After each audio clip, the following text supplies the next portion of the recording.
I'm a truck driver, forklift driver. I'll put on my high vis and get out there and do the job.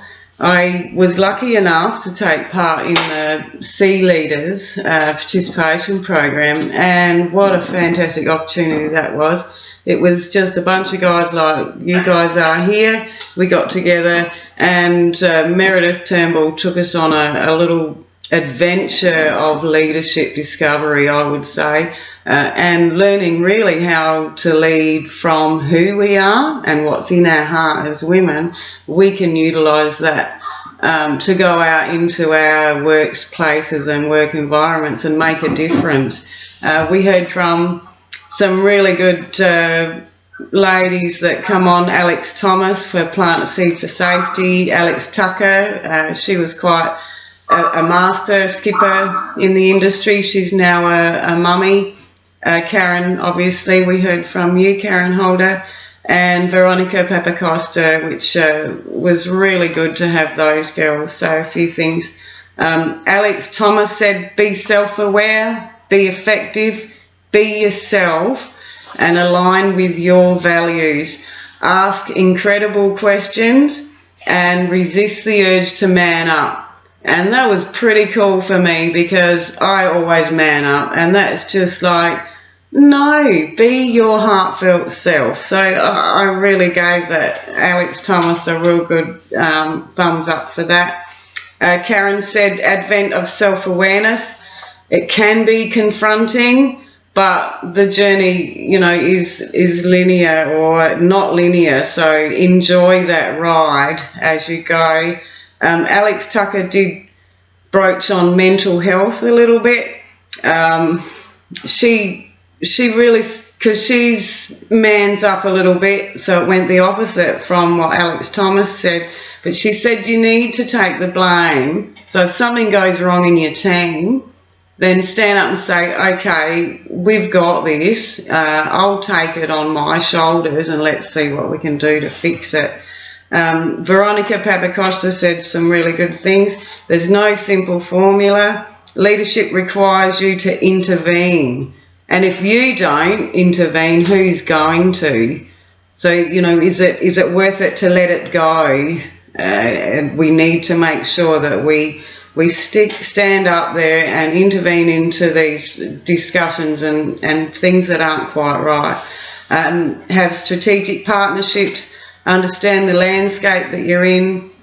Be committed to your cause. Keep going. Treat your people like family, which us women are pretty damn good at anyway.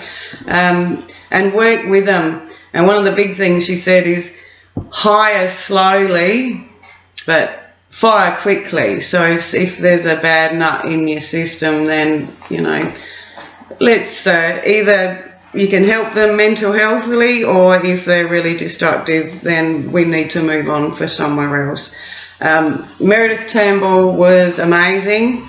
She just led us on this little discovery session. She said, have clarity of your expectations. Make sure you got SMART goals, action lists and plans, and stick to them. How are you contributing to your organisation? Will this task, will it, and this is in everything we do, and everything I've seen today is you're contributing to the strategic direction and your plan of either your corporation, your organisation, your business, and so forth. Do you have a sense of belonging in your team? Why are we doing this? I broached on that a little bit before. Create reflective space. So always have a look at your own self and be self-aware of who you are and how you react within different boards or different groups of people, different workers, etc. And where is resistance coming from? Because obviously us women in seafood, we go to put something forward and there's going to be resistance from guys, men. We know better. We've been in the industry longer. We've been doing this for all the time. You don't know what you're talking about. Where's that coming from? And, you know, is it acceptable to have that resistance? what can we do to change it with our, can we challenge it? Are they challenging our authority? Will it escalate if we don't do something about it? So that resistance we need to hit face on with our heart, the way we are leaders in our industry. Use your heart. It generally softens those resistant people. Have I filled in enough time for you, Karen? I've still got the video to go. Alright, so we can play the video, and then maybe if there's any questions for you, Sharryn. I haven't heard from Joe, but that's okay.